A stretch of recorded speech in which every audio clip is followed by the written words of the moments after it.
Irmãos, o pastor está fazendo algo importantíssimo aqui essa semana. Muitas igrejas perderam o seu caráter por não conhecer a história da igreja. Isso é importantíssimo, muito importante. E no dia de hoje nós estamos comemorando 504 anos da Reforma Protestante. Já passou bastante tempo. E nessa noite, a minha proposta aos irmãos é nós estudarmos juntos a história. Então os irmãos vão com calma, que eu não sou pregador, tá? Eu gosto de ensinar, por isso que eu gosto muito de ouvir o pastor Rubens, porque é ensinador da palavra, é mestre na palavra. E nós vamos falar algumas coisas aqui a respeito de história. Por isso que antes de começar, eu queria que você tenha a sua mente e o seu coração aberto para isso. Porque o que vai ser falado e mencionado aqui essa noite é a história da nossa fé. É a história da Igreja de Cristo. E talvez eu vou falar algumas coisas aqui que você possa ficar chocado, de boca aberta, mas é história. Nós vamos falar de Bíblia e vamos falar também de história. Tudo que vai ser falado aqui você pode pesquisar, você pode comprar livros sobre a história da Igreja, sobre a Reforma Protestante, e você vai encontrar todas essas informações que eu vou falar aqui. Então, aos irmãos que estão pela live, talvez você ainda não tenha a mesma fé que a nossa, é importantíssimo você conhecer a história. E eu tenho certeza que nessa noite o Senhor ele vai abrir os olhos e o entendimento de muitas pessoas. E o nosso intuito é que muitas vidas venham ao encontro do nosso Senhor nessa noite. Amém? Quem pode abrir a Bíblia em Romanos?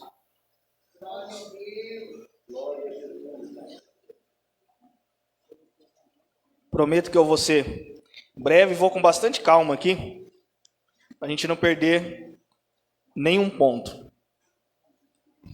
Romanos capítulo 1, verso 17. Quantos acharam? Diz glória a Deus. Glória a Deus. Romanos capítulo 1, verso 17. Porque nele se descobre a justiça de Deus de fé em fé, como está escrito, mas o justo viverá pela fé. Amém? Repita comigo, mas o justo viverá pela fé. Amém? Dá uma salva de palmas ao Senhor Jesus.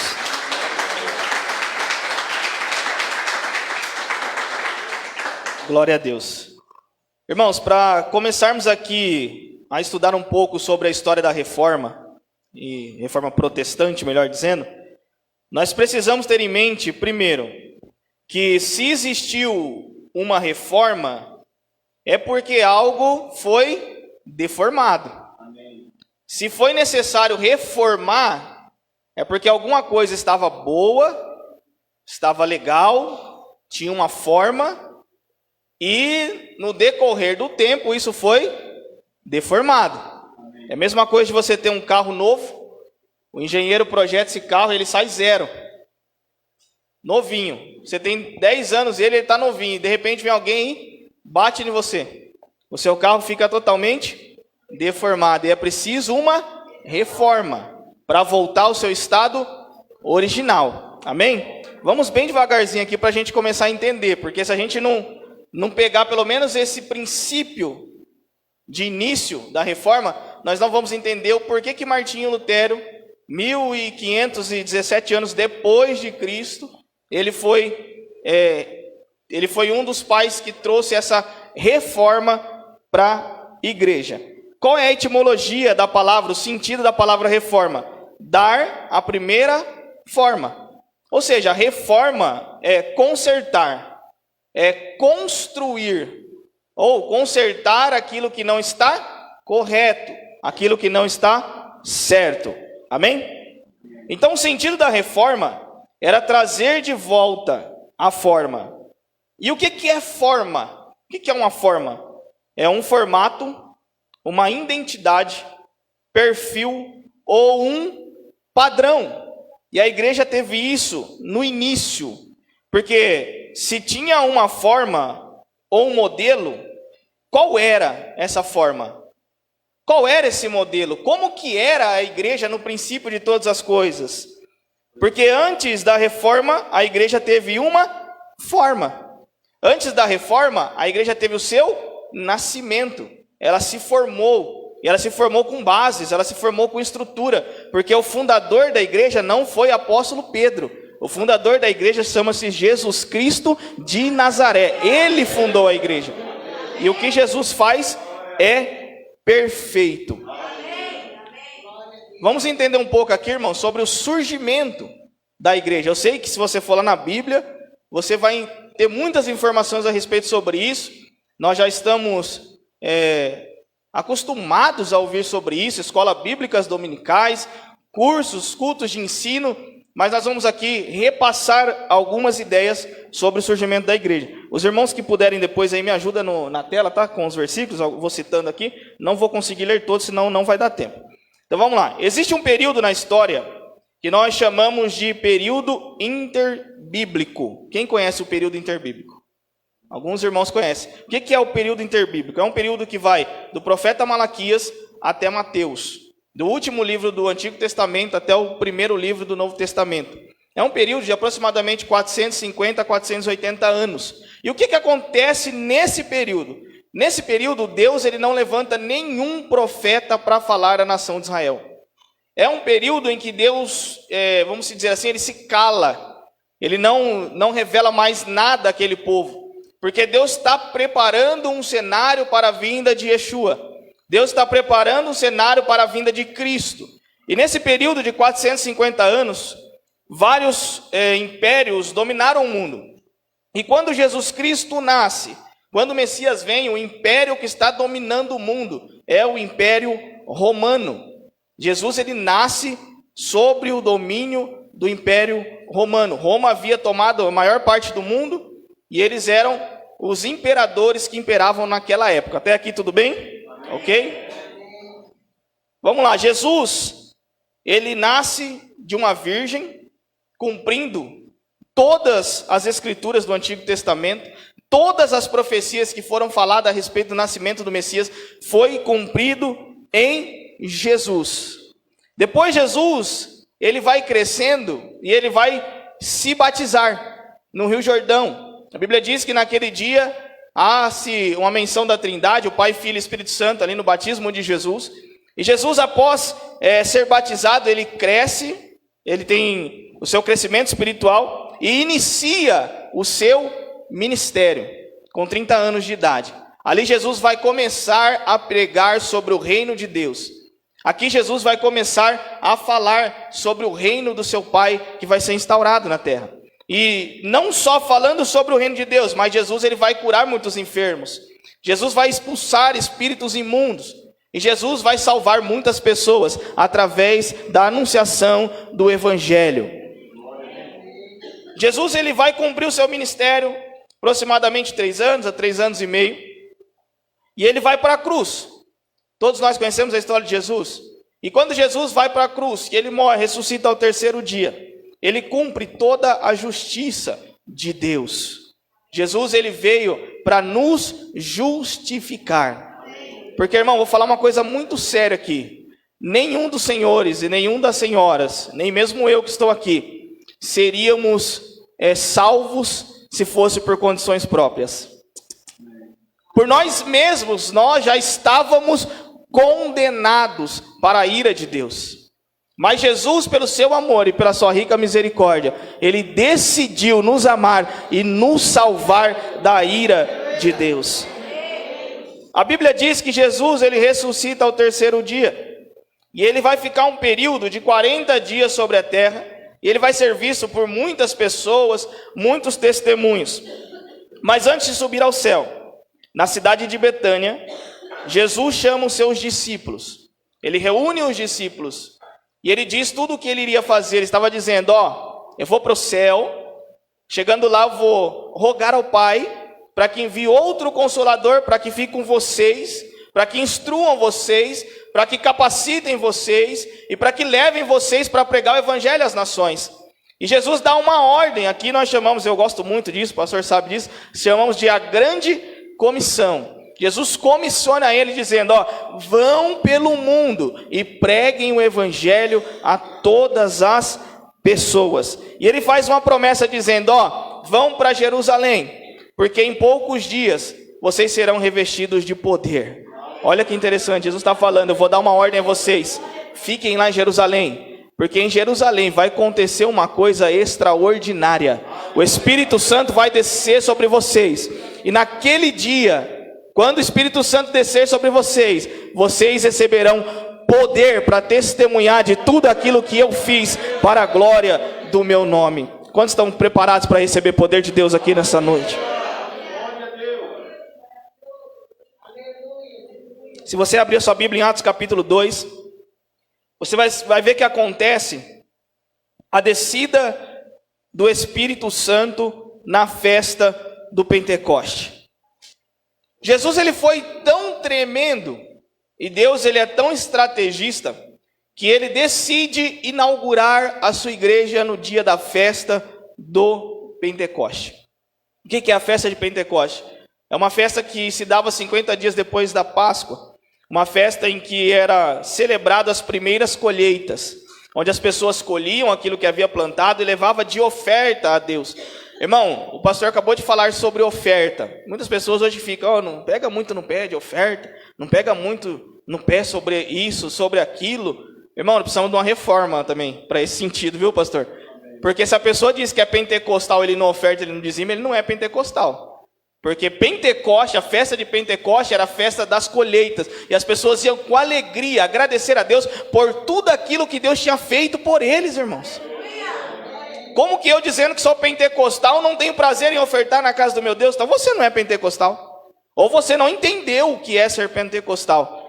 Porque ser pentecostal não é rodopiar. Não. Não é não. Ser pentecostal é ser cheio do Espírito Santo, pregar o evangelho e ser grato a Deus por tudo aquilo que ele fez. E por que Jesus escolhe uma festa como essa? Porque judeus de todo o mundo saíam em caravanas das suas cidades, dos seus países respectivos, e eles iam para Jerusalém, para ali ofertar e agradecer e ser grato a Deus. E consequentemente vai acontecer nesse período a descida do Espírito Santo sobre a igreja. Vai se iniciar aqui a igreja cristã, a igreja de Cristo, porque a igreja ela não funciona, a igreja não vai, a igreja não alcança se ela não estiver cheia do Espírito Santo de Deus. O Espírito Santo de Deus, ele é o ativador da igreja. Uma pessoa que não é cheia do Espírito Santo, ele não tem desejo de fazer nada por Deus. Por isso que quando o pastor precisa de alguém para limpar a igreja, ele não acha, é porque você não está cheio do Espírito Santo. Porque se você estiver cheio do Espírito Santo, o pastor não vai nem precisar pedir. Você vai falar, pastor, me dá a chave da igreja, porque domingo eu que vou limpar a igreja. Isso é estar cheio do Espírito Santo de Deus. Amém, irmãos? Amém. Os irmãos estão aí? Estão me entendendo? Está muito rápido? Eu preciso correr um pouco aqui, senão o meu horário vai embora, hein? Vamos lá. Glória a Deus, irmã. Cadê o abençoado que me recebeu lá fora lá? Cadê o jovem abençoado que foi lá, Cô? Deus abençoe a sua vida, viu? Deus vai te abençoar muito só por essa atitude aí. Eu me senti, pastor, eu me senti hoje. Saindo do carro, o irmão já vem. Eu falei, meu Deus. Aleluia. Glória a Deus, viu? Deus abençoe a sua vida. Então aqui, irmãos, dá início a igreja cristã. Aqui dá início a nossa história. Isso é importante. Em Atos capítulo 2 e versículo 42, vamos ler? Atos 2, 42. Em Atos capítulo 2, verso 1, nasce a igreja. Em Atos capítulo 2, 42, está escrito assim: e eles perseveravam na doutrina dos apóstolos, na comunhão, no partir do pão e nas orações. Aqui em Atos 2, 42, a igreja começa a ganhar forma. A igreja começa a ganhar sentido. A igreja começa a ganhar caráter. A igreja começa a ter base.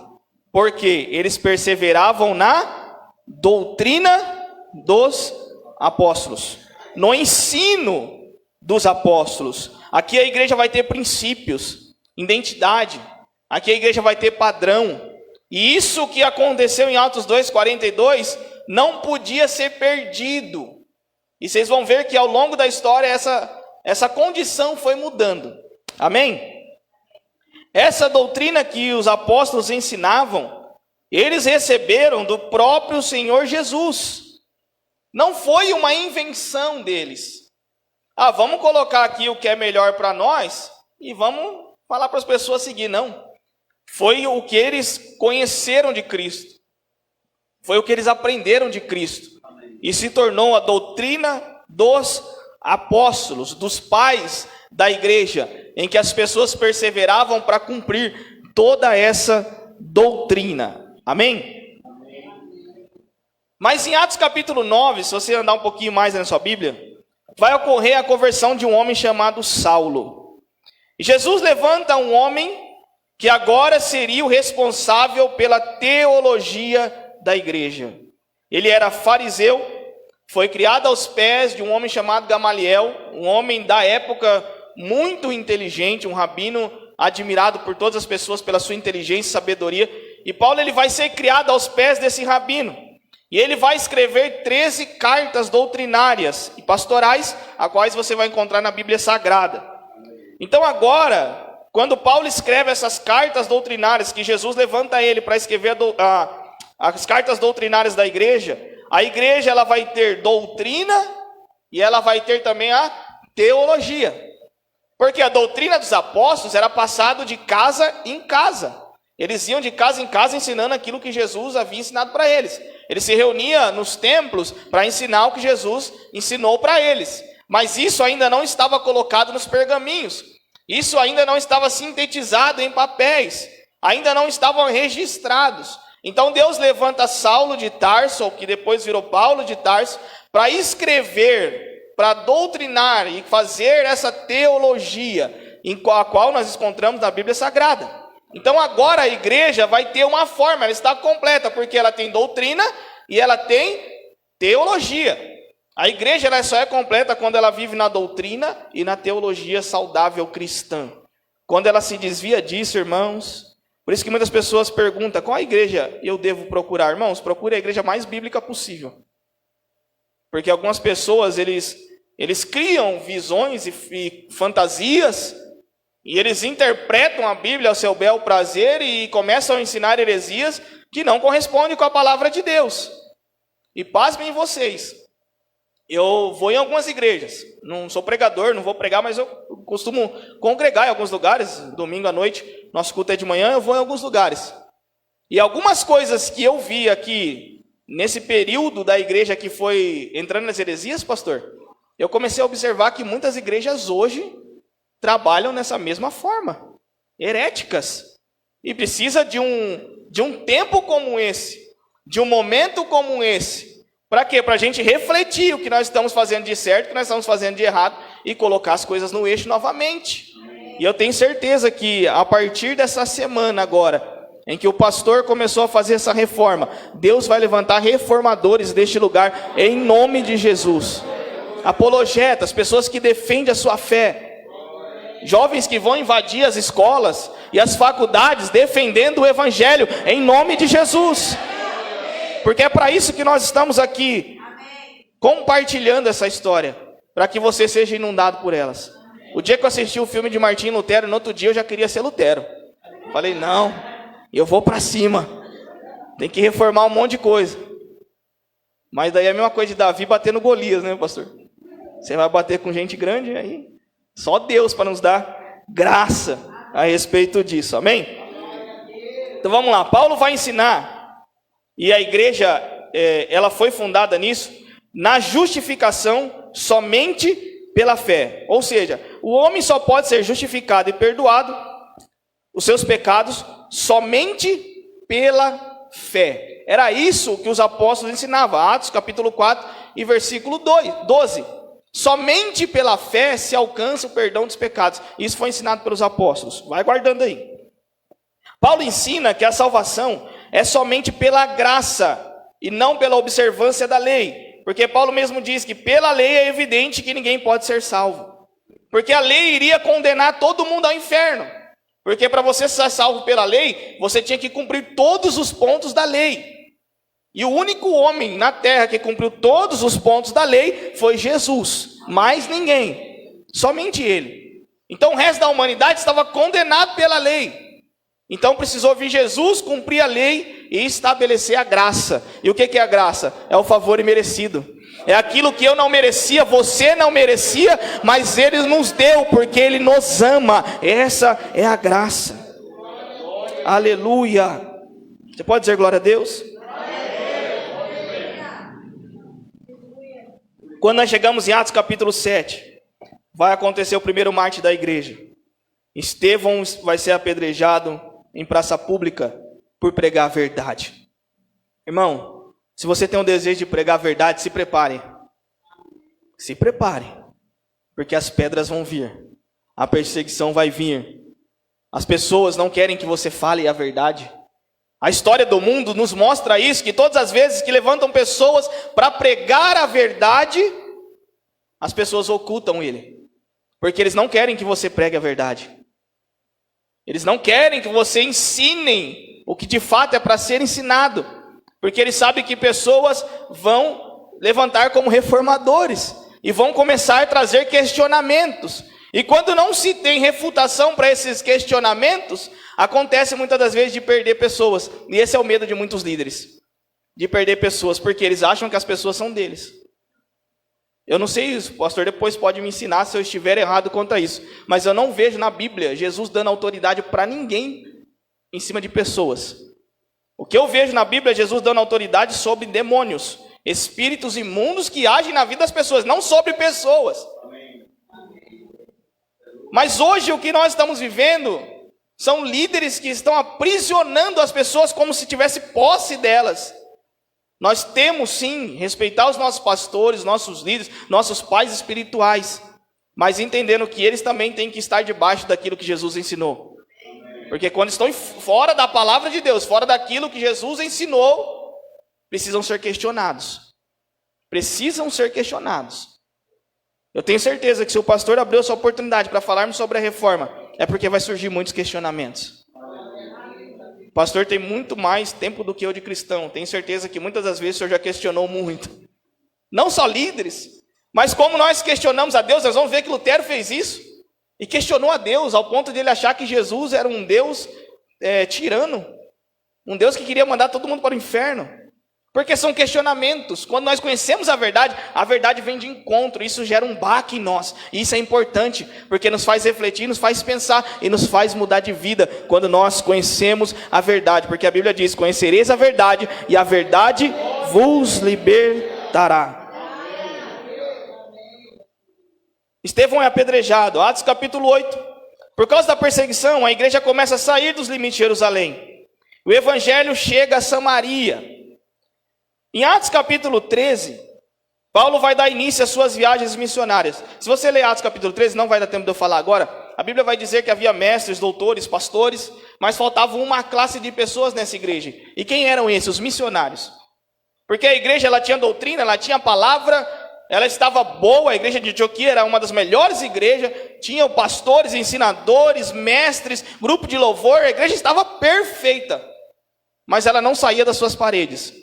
Ela não saía da sua cidade. Ela ficava só ali no seu quadrado. E aí Barnabé vai chamar Saulo lá de Tarso. Chegando ali, estão orando. O Espírito Santo fala: ó, aparta esses dois daqui que o negócio está muito bom. E envia eles para outros lugares. E aqui Paulo vai começar as suas viagens missionárias.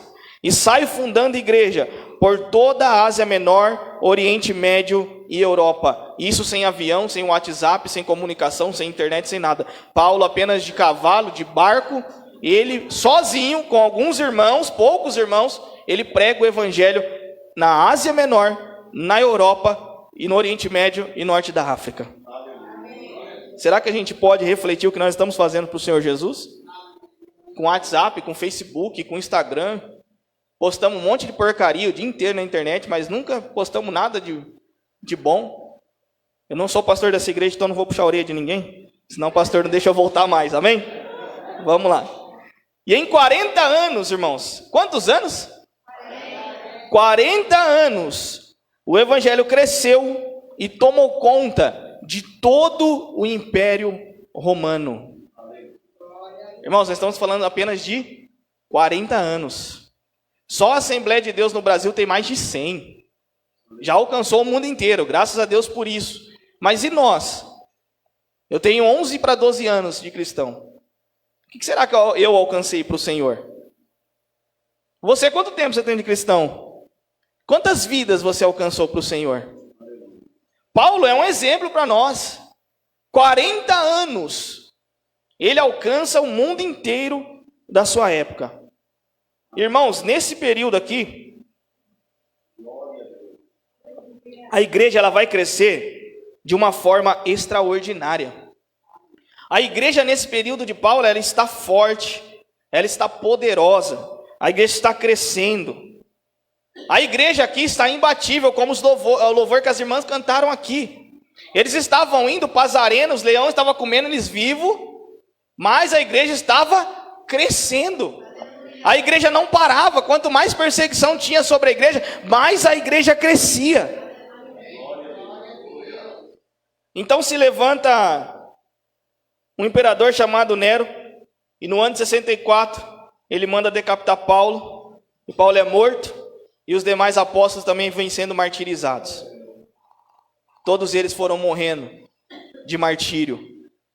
Todos eles foram morrendo de formas trágicas, cabeça cortada, Pedro crucificado de cabeça para baixo, tantos outros, nesses primeiros 100 anos da igreja. Aí no ano 90 depois de Cristo, surge um imperador chamado Domiciano. E o único apóstolo ainda vivo é João, que está preso na ilha de Patmos. João vai receber a revelação do Apocalipse, e assim ele vai fechar o cânon das Escrituras. Ele vai selar a Bíblia, terminando em Apocalipse. Então toda a revelação de Deus já está na Bíblia, de Gênesis a Apocalipse. O que você precisa saber de Deus, do resgate do ser humano através de Cristo, do que vai acontecer depois da volta de Jesus, tudo isso está na Bíblia Sagrada. Não precisa fazer campanha, irmão, para saber dessas coisas, não. Está tudo aqui. É só ler. É que nós temos preguiça de estudar, nós temos preguiça de ler. Mas está tudo aqui. Se você quer saber o que vai acontecer com você depois que você morrer, um monte de gente tem medo de morrer, né, pastor? Eu estou refletindo esses dias, tenho pregado lá na igreja sobre isso. Falei, irmão, você está com medo de morrer. Aqui você vive só 70 anos. 80. Quem vive muito é 100. É só 100. Aí você fica com medo de morrer. Não, porque eu não conquistei nada. Ah, porque eu não comprei minha casa, eu não casei, não tive filho, não fiz faculdade, isso. E fica com medo de morrer.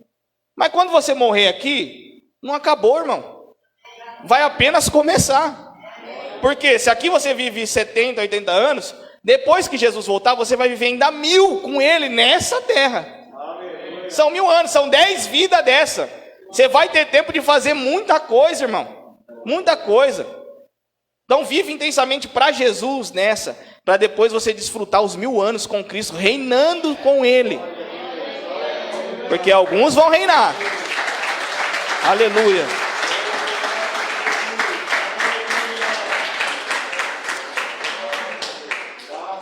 Aleluia. Então aqui João ele vai fechar as Escrituras. E até esse momento a igreja crescia, avançava de uma forma sobrenatural. E o João, o único dos apóstolos que morre de morte natural. Então aqui agora vai começar o início dos patriarcas da igreja. Então os apóstolos estão mortos. E agora vai começar a história dos patriarcas. Dos primeiros pais da igreja. Dos primeiros pastores da igreja, pais espirituais. Aqueles que deram continuidade nos apóstolos. Tirando Paulo, os outros que veio depois de João, eles não tiveram contato com Jesus, não andaram com Jesus. E eles deram continuidade ao evangelho. E nesse período da morte de João, até o início do século 3, é onde a igreja sofre a sua maior perseguição por Diocleciano, o imperador. A igreja cresce ainda mais, ao ponto de Tertuliano dizer, que é aquilo que as irmãs cantaram, que o sangue dos mártires era a semente da igreja. Tertuliano ele não entendia, porque quanto mais ele matava cristão, mais parecia cristão. Quanto mais ele perseguia a igreja, mais igreja era fundada. E hoje em dia, qualquer ventinho nos desvia da presença de Deus. O pastor pegou no pé, eu já não vou mais na igreja. Irmãos, aqui eles faziam um culto trancados. Trancados. Se você tem a oportunidade, se envolva com a obra missionária. Conversa com quem está lá no Iraque, conversa com quem está lá no Paquistão, conversa com quem está na Índia, nesses lugares, e pergunta para eles como é que funciona os cultos lá. Se pode dar glória a Deus igual a gente aqui. Eu tenho contato de um pastor do Paquistão, sempre estou falando com ele. E ele foi abrir uma igreja no norte do Paquistão, e ele falou, irmão, pede para a igreja orar. Para quê? Para quando a gente estiver dentro da casa fazendo culto, o som lá de dentro não saia para fora. Porque senão ele chega lá, eles pregam madeira na porta, e eles metem fogo com todo mundo lá dentro. E não tem conversa. E a igreja do Paquistão está crescendo, irmão. Ele está abrindo um monte de igreja lá, e o nome do Senhor está sendo glorificado. Muitas pessoas estão se convertendo ao evangelho, porque quanto mais perseguição, mais a igreja cresce. O pastor falou aqui no início, parece que quando tudo está bem, a gente meio que relaxa. Ah, tá tudo bom, não vou orar, não vou ler Bíblia, não vou na igreja, hoje estou cansado. Aí quando o calo aperta, a primeira coisa que a gente faz, correr para o pai. Nós filhos somos assim também, né? Não houve pai, não houve mãe, mas quando o chicote estrala, aí vai para a casa do pai, para a casa da mãe, porque não tem para onde correr. Deixa eu dizer uma coisa para você, você não tem para onde correr, irmão. Só tem um que pode socorrer, é o Espírito Santo de Deus, é Jesus Cristo, o único que pode socorrer as nossas vidas. E aqui a igreja vai crescer. E até o final do século III a igreja está saudável, manteve a sua forma e mantém a sua doutrina. Até o fim do século III, mais ou menos 400 anos da igreja. Agora aqui no ano de 313, que agora a história vai começar a ficar estranha aqui. Agora aqui o negócio vai começar a mudar, porque vai surgir um imperador chamado Constantino. E em uma de suas batalhas, ele estava indo para uma batalha, e ele teve uma visão de Cristo. E Jesus falava para ele que ele iria vencer aquela batalha. Então ele faz uma promessa dizendo que se ele vencesse aquela batalha, a partir daquele momento todo o Império Romano seria cristão. Ele decretaria o cristianismo como a religião oficial do Império Romano e todas as pessoas teriam que seguir o cristianismo. Ah, glória a Deus por isso, né? Oh, todo mundo crente. Aleluia. Essa nunca foi a proposta de Jesus. Nunca. Irmão, seria muito fácil Jesus colocar no coração do nosso presidente, vamos dizer assim. Não estou defendendo ninguém, tá? Não sou de questão política, nem gosto de falar sobre isso. Só estou dando um exemplo. Aí o Bolsonaro decreta, a partir de hoje, nós somos já, tá? Nós somos constituição, nossa religião principal é o cristianismo. Mas ele fala assim, ó, a partir de hoje, quem não for cristão, não come mais. É a mesma coisa que as pessoas fazem com os cristãos no Oriente Médio. Se você não é islâmico, você não come. Porque na pandemia agora a gente teve que socorrer o Paquistão, porque eles não deram auxílio emergencial para quem era cristão, só para islâmico, só para árabe. Senão eles não davam. Então os irmãos estavam passando fome lá. É a mesma coisa de chegar aqui e falar, não, a partir de hoje, quem não for cristão, vai morrer de fome. O que vai acontecer, pastor? Você vai ter que alugar outro salão. Porque todo mundo vai virar crente. Ué, vou morrer de fome? Vou virar crente, vou para a igreja. Isso foi o que aconteceu. No nosso ponto de vista, seria legal. Constantino, agora todo mundo vai ser crente, todo mundo vai ser cristão. Mas não, isso trouxe algumas coisas ruins para a igreja de Cristo. Nós vamos começar a falar sobre essas coisas. Porque aqui, a igreja começou a perder a sua forma. Irmão, meu tempo já foi embora. Meu Deus. Aqui a igreja começa a perder a sua forma. A igreja começa a se deformar. O paganismo começa a entrar dentro da igreja. Por quê? Foi constituído religião oficial. Porém, aquelas pessoas que eram pagãs começaram a trazer seus objetos de culto para dentro da igreja. E começou-se a misturar muita coisa dentro da igreja. E aqui começou-se a gerar um grande problema.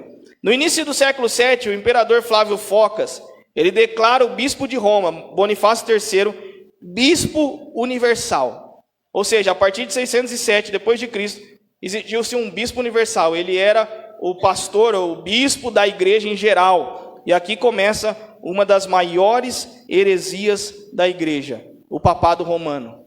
Começou aqui no ano 607, quando se colocou um líder mandando em todo mundo, e ele estava até, no pensamento deles daquela época, acima de Cristo e acima das Escrituras. O que ele falava era lei e acabou. Você queira ou você não, você tem que aceitar. Então, desde o século 7 até o 12, a igreja está crescendo numa desordem. Ou seja, ela foi se deformando. Ela foi perdendo a sua forma, o seu caráter. Já não perseveravam mais na doutrina dos apóstolos. E agora que as coisas começam a ficar estranhas. E eu quero pautar aqui, desde do ano 313 até o ano 1400 aproximadamente, as heresias que foram colocadas na igreja pela Igreja Católica Apostólica Romana. Deixa eu explicar isso daqui, para não ter gente que, irmão, você está falando mal do catolicismo. Não, eu estou contando a história da igreja. Isso é a história da igreja, você vai encontrar em todos os livros. O que acontece? Hoje nós falamos a igreja católica, a palavra católica significa universal. Então todos nós aqui somos católicos. A igreja de Cristo, ela é católica, ela é universal. Agora nós não somos católicos romanos, porque eles estavam sobre uma dependência de Roma. Quem mandava na igreja nessa época era o Papa, e ele recebia as ordens diretas do imperador de Roma. E nós sabemos que só tem um que é o cabeça da igreja. E o nome dele é Jesus Cristo de Nazaré. É só ele. É só ele. Nós não podemos receber ordem de outro ser se colocando no lugar de Cristo. Eu vou só citar para os irmãos terem conhecimento do que aconteceu nesses mil anos aproximadamente. No ano 300, iniciou as orações pelos mortos. Terça-feira, que dia que é, irmãos? Dia 2 de novembro, dia de? No ano 300, depois de Cristo, que começou o dia de finados, a oração pelos mortos. As pessoas começaram a ir aos túmulos dos mortos, orar por aquele que já não tem mais vida. Deixa eu dizer uma coisa para você, depois que morreu, irmão, não adianta orar, não adianta orar, não adianta mais fazer nada. Você tem que fazer enquanto é a vida. Então, se você tem alguém que está indo para o inferno, porque não conhece o evangelho, prega o evangelho enquanto ele está vivo. Porque depois que morreu, não tem mais o que você fazer. As escolhas dessa pessoa nessa vida que vai determinar a próxima dele. Amém? Isso aqui foi instaurado no ano 300. No ano 320, adota-se as velas acesas no ambiente de culto. No ano 375, a igreja adota a adoração aos anjos, aos santos mortos e a confecção e uso das imagens. Isso no ano 375. Irmãos, tudo que eu estou falando aqui, isso aqui era a igreja de Cristo. Só existia essa igreja na época, era a igreja de Cristo, igreja universal de Cristo. No ano 394, inicia-se as missas como celebrações diárias. No ano 500, os sacerdotes e os padres começam a se vestir de maneira diferente dos leigos. Ou seja, começa-se a dar ênfase aos padres, aos sacerdotes, aos bispos, diferenciando ele das pessoas. E não era assim com os apóstolos eram iguais a todas as pessoas.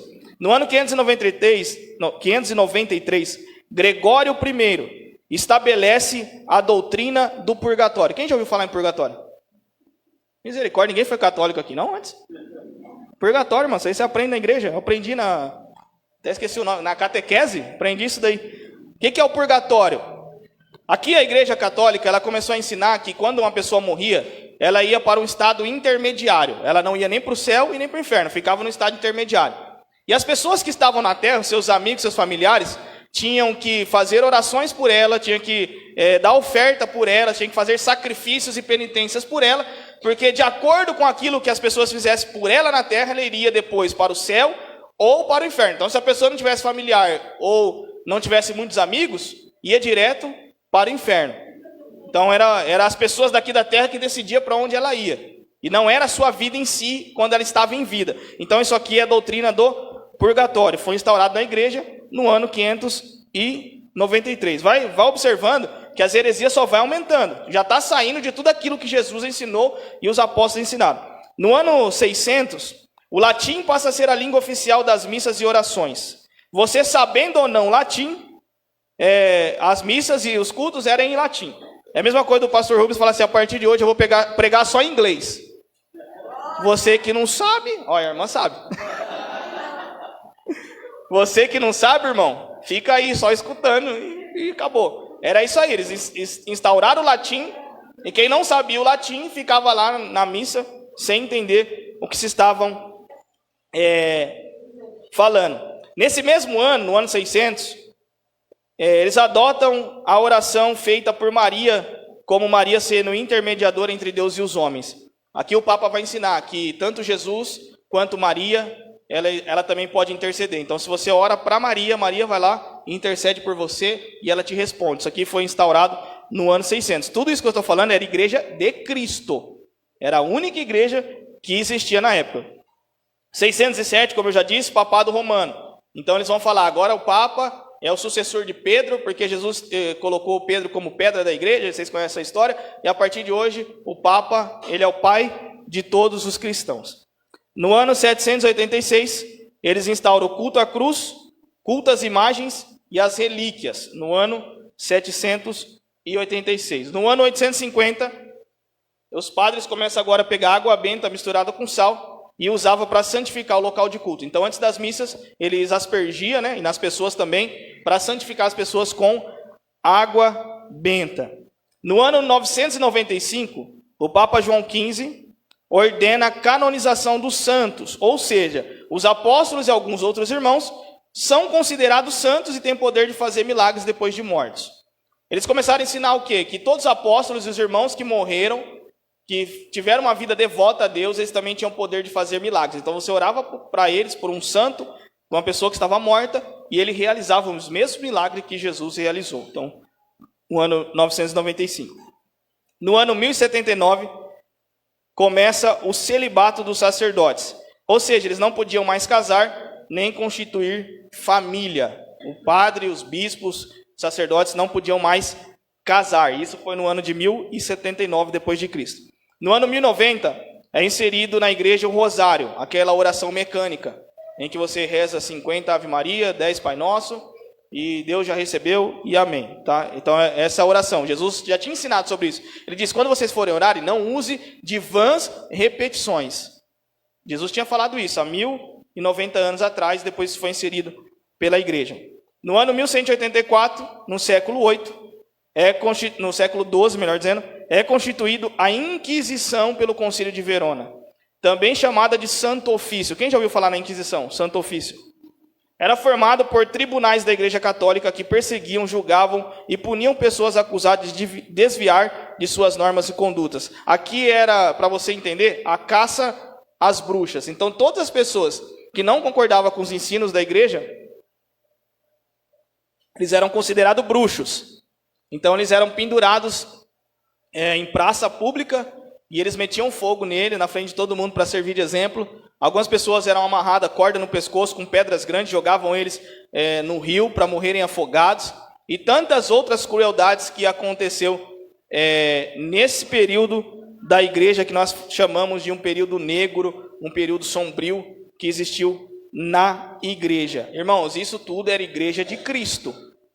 Tudo igreja de Cristo, que foi pelos anos entrando nessas heresias, essas práticas, e foi se deformando. No ano 1215, vai acontecer a transubstanciação. Vou explicar rapidinho, não vou ler tudo isso. O que é isso? Os católicos começaram a inserir no culto, dizendo que quando nós estávamos ceando, a hóstia que eles usavam, ou o pão, se transformava literalmente na carne de Cristo. Ou seja, quando você estava tomando a ceia, você estava comendo literalmente uma parte do corpo de Cristo. Então isso foi implantado também pela Igreja Católica em 1215. No ano 1229, foi proibida, irmãos, presta atenção. Olha isso, no ano de por isso você tem que dar valor em ler a Bíblia, irmão. Você tem que dar valor em ler a Bíblia. No ano de 1229 foi proibida a leitura da Bíblia para os leigos. Somente sacerdotes, padres e cardeais podiam ler a Bíblia. Não tinha mais Bíblia. Só quem era bispo, cardeal, padre, um oficial, um sacerdote, que podia ler a Bíblia Sagrada. E hoje, pelo menos na minha casa, eu devo ter umas 4, 5 Bíblias, irmão. Talvez você tenha Bíblia jogada na sua casa e você não lê. Porque quando você não lê, você comete muitos erros. Amém? Vamos ler a Bíblia, pelo amor de Deus. No ano de 1414, século XV, é proibido ao povo o uso do vinho na ceia. O padre o Papa vai dizer, agora nós não vamos mais usar o vinho, até hoje isso é na Igreja Católica, quando vai cear, é somente a hóstia, não tem mais o vinho. Já estou finalizando essa parte.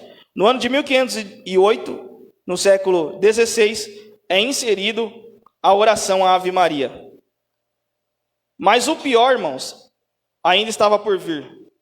O auge das heresias, com o Papa Leão X, no início do século XVI, em meados de 1506 até 1510. O que acontece? Aqui já vou encerrar. O que acontece? O Papa Leão X, ele inseriu um desejo no seu coração. Que desejo era esse? Construir a Basílica de São Pedro, lá no Vaticano. Mas essa obra não era obra qualquer. Era uma obra considerada as 7 maravilhas do mundo, algo extraordinário, onde todas as pessoas que vão lá para o Vaticano, para a Itália, eles querem ver a Basílica de São Pedro. E nessa época a Igreja Católica não tinha dinheiro. Então qual foi a ideia do Papa? Vamos vender indulgências. O que era indulgência? Pastor Rubens, você quer os seus pecados perdoados? Eu te vendo uma indulgência e os seus pecados vão ser perdoados. O que era essa indulgência? Era um documento assinado pelo Papa dizendo que o pastor Rubens, a partir daquele dia, daquele horário, os pecados deles estavam perdoados e ele podia ir para o céu. Então a igreja começou a vender essas indulgências. A igreja começou a impor isso sobre as pessoas. E muitas pessoas começaram a se matar, porque pobre não tinha dinheiro para comprar indulgência. Então foi um período muito terrível da igreja. E nesse período das indulgências, em que os papas estavam vendendo indulgência para as pessoas ir para o céu, Deus vai começar a trabalhar no coração de um monge, chamado Martinho Lutero, da ordem agostiniana, morava em Wittenberg. E um menino muito novo, Deus começa a trabalhar no coração dele, ele era sacerdote, e ele vai ter uma oportunidade agora de estudar em Roma. Agora ele vai ter a oportunidade de ir para uma faculdade e ter acesso à Bíblia Sagrada. E é interessante que Martinho Lutero, quando ele começa a estudar a história, as Escrituras, pastor, ele vai se deparar com um dos maiores textos da Bíblia Sagrada, Romanos capítulo 1. E quando ele olha Romanos capítulo 1, e é interessante que a história diz que Martinho Lutero ele tinha muito problema com justificação. Ele não entendia que seus pecados eram perdoados. Ele pensava que Deus era um Deus carrasco, que colocava o pecado nas pessoas e que depois mandava essas pessoas para o inferno. Então Lutero, além de ser padre, ele não gostava de Jesus. Ele não gostava de Deus, porque ele achava que Deus era Deus carrasco, que Deus não queria salvar ninguém. Então o que ele fazia? Ele se flagelava, ele cortava o seu corpo, em sinal de penitência, porque ele achava que ele iria alcançar o perdão de seus pecados, pagando essas penitências. Ele dava muita esmola para os pobres, porque ele achava que ele iria comprar a sua salvação dando esmola para os pobres. Até que um dia ele lê Romanos capítulo 1 e versículo 17. Glória a Deus por isso. E ele lê que o justo viverá pela fé. Você pode dar glória a Deus por isso? Você pode aplaudir o Senhor por isso, irmão?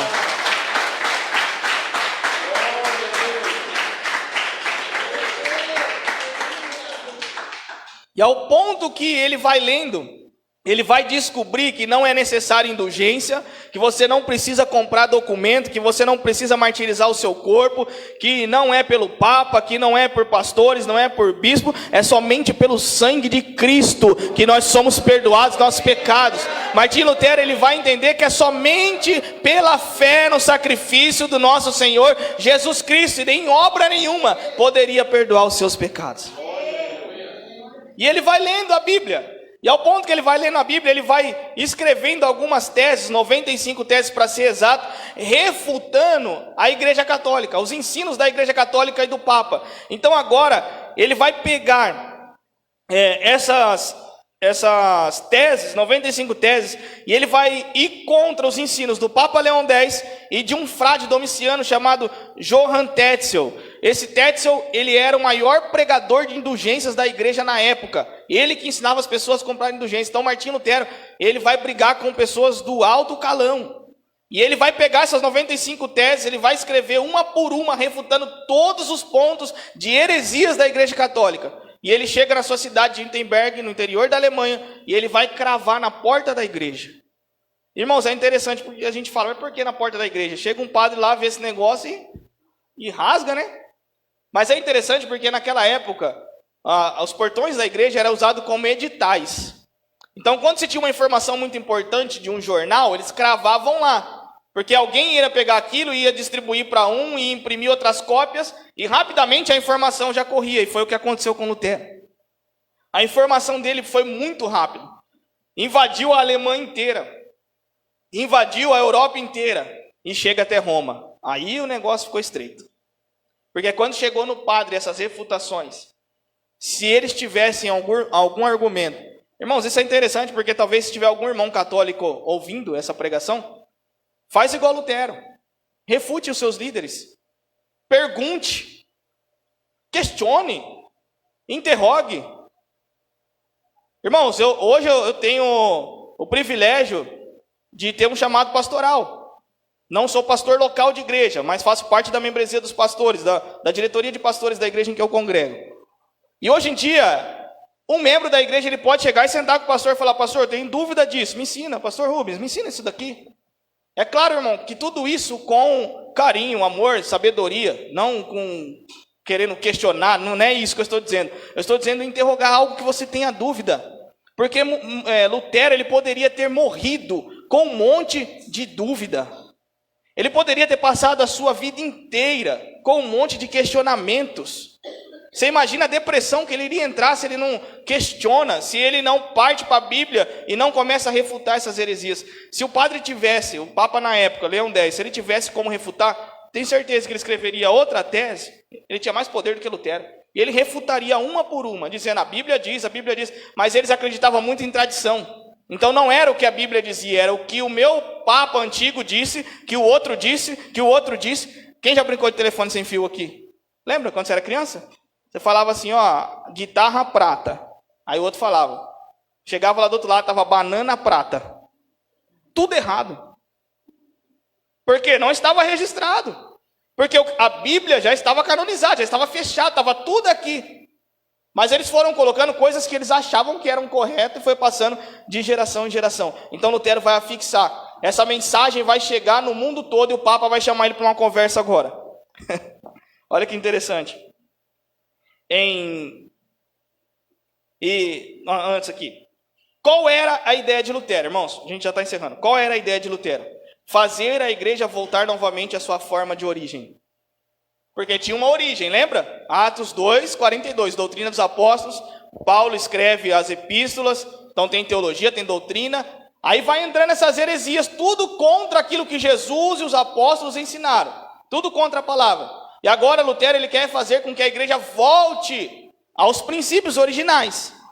Correto? Então a intenção dele não era combater a igreja católica, né? Não era isso. Ele só queria que a igreja católica em si, os papas, os padres na época, eles se pronunciassem e voltassem à origem original, ao princípio de tudo. Era só esse o pensamento dele. Ele não achou que daria essa repercussão toda, né? Mas Deus já tinha um propósito, porque já estavam banalizando aquilo que Jesus havia ensinado.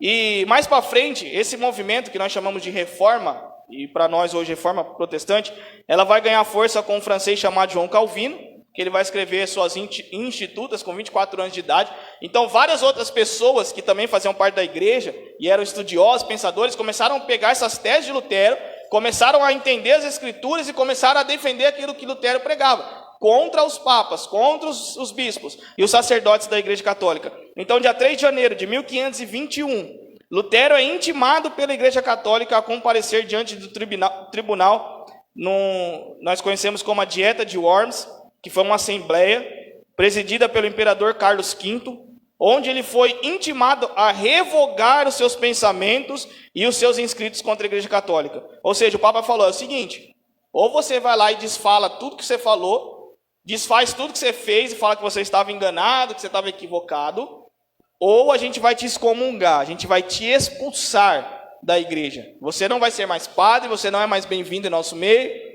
E ele falou: não, eu entendi que o justo viverá pela fé, e a minha fé está somente em Cristo. Lutero se manteve firme, e ele teve a sua cabeça caçada. Os padres, o Papa da época, pediram a cabeça de Lutero. Então o que ele faz? Ele vai correr para um castelo na Alemanha e ele vai se esconder ali.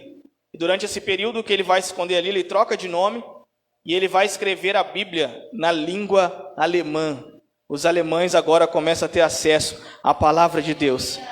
E esse foi um dos maiores marcos da igreja, depois de Pentecostes, depois de Atos 2, depois das viagens missionárias de Paulo. Essa foi a revolução da igreja, a reforma protestante. Para os católicos da época, a tradição tinha o mesmo valor das escrituras, irmãos. Eles ensinavam as escrituras, mas também os escritos por papas e cardeais, e o que o Papa falava e decretava tinha mais valor do que a Bíblia. Então, Lutero ele vai falar sobre 5 solas. Eu gostaria que você ficasse em pé, nós já vamos estar encerrando. Depois de um período negro, Deus levanta um homem chamado Martinho Lutero e vai fazer uma revolução. Então, hoje nós, quando você vai fazer uma entrevista, alguém pergunta qual é a sua religião, você fala, eu sou cristão. Aí a pessoa pergunta, protestante? Por quê? Tem os cristãos, católicos, romanos e os protestantes. Algumas pessoas têm em mente que o protestante é igual o pessoal faz contra o governo aqui, né? Sai para a rua e sai... Não, não é isso. Nós protestamos contra os ensinos errados da igreja. É isso que aconteceu nessa época. E para resumir esses protestos, não só Calvino, Lutero, mas outros reformadores tiveram seus pensamentos e resumiram em 5 partes aqui, mais importantes. Quais são elas? Sola Scriptura, Sola Fide, Sola Gratia, Solos Christus e Solo Deo Gloria. Você pode dizer comigo? Diga aí, Sola Scriptura, Sola Fide, Sola Gratia, Solos Christus e Soli Deo Gloria. Já aprendeu a falar latim, irmão? Glória a Deus.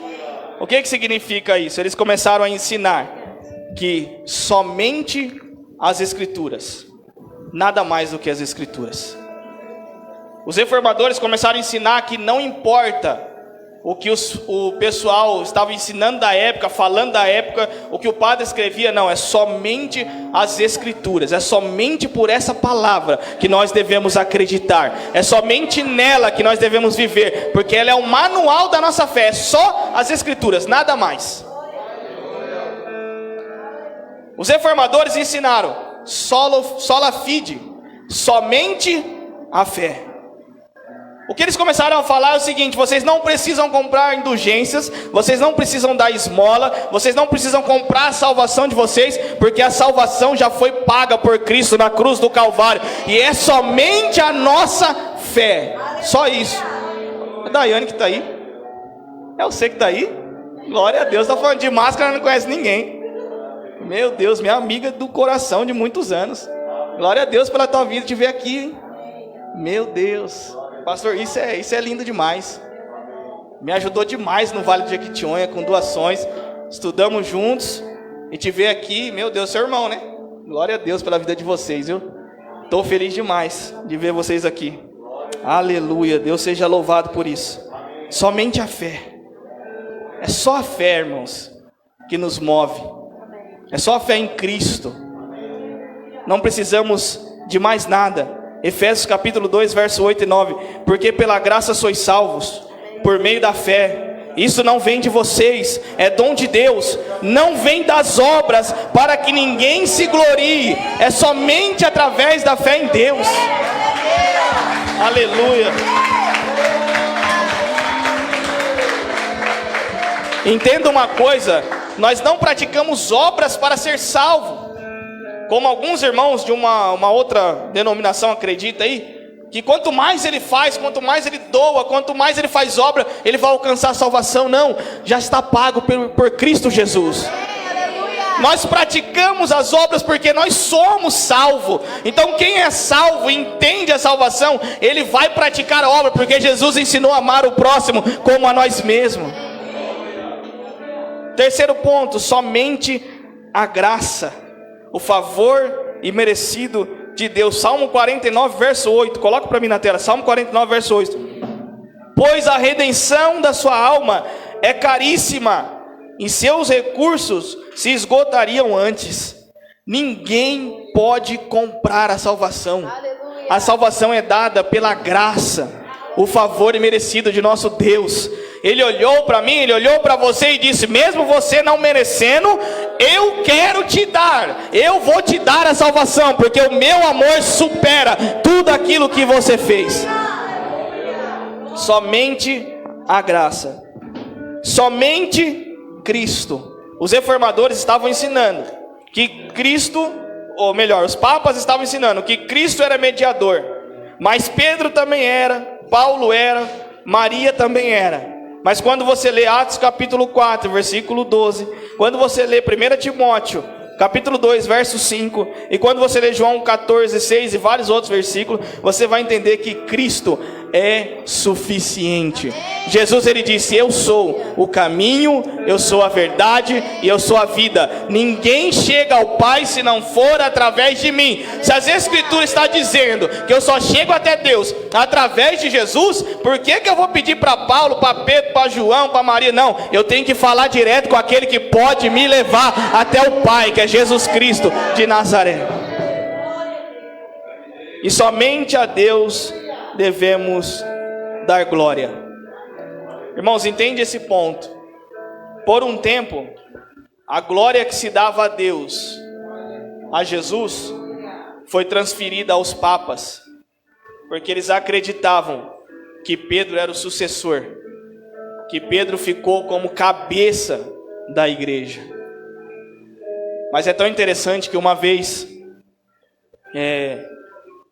Pedro ajudou uma pessoa e ela se curvou diante dele e de João.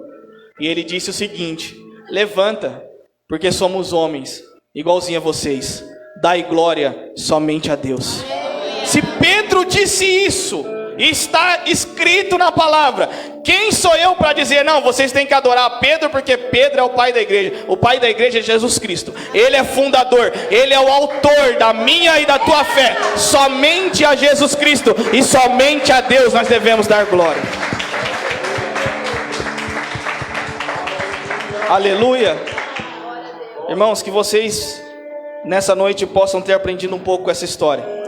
Eu sei que a história é muito longa, não dá tempo a gente falar de tudo.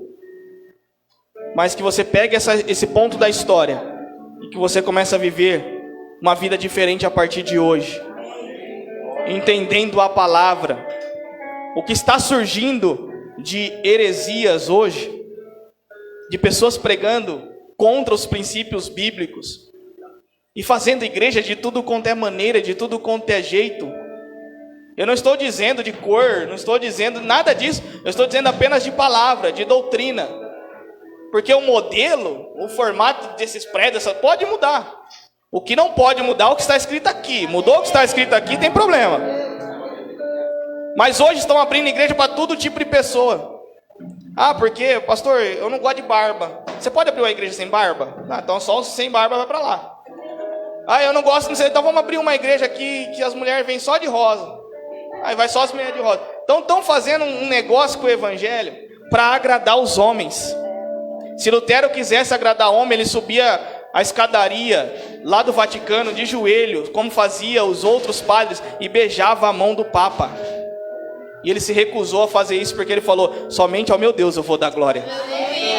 Nós não devemos fazer igreja para homem nenhum. Se você quer vir até Cristo, renuncie-se a si mesmo, as suas vontades, as suas convicções, a sua mentalidade, e se volte a Jesus, porque nós precisamos dele e não é ele que precisa de nós. Eu tenho que ser transformado por esse evangelho. Que levante-se reformadores aqui essa noite, no nome de Jesus. Eu quero orar pela tua vida, Pai. Eu te dou graça por estar aqui essa noite. Senhor, eu sei que tem pessoas mais gabaritadas do que eu, que conhece muito mais do que eu a história. Mas eu estou aqui essa noite apenas para compartilhar um pedaço dessa história com os meus irmãos.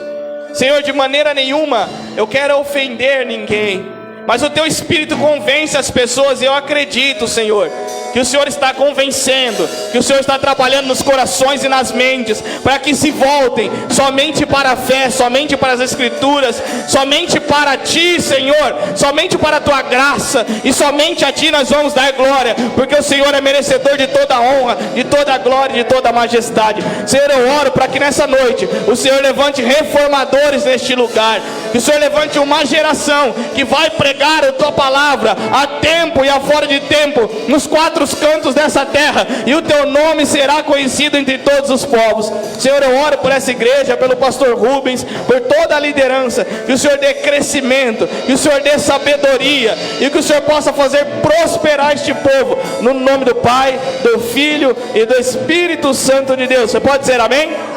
Aplauda o Senhor nessa noite em nome de Jesus.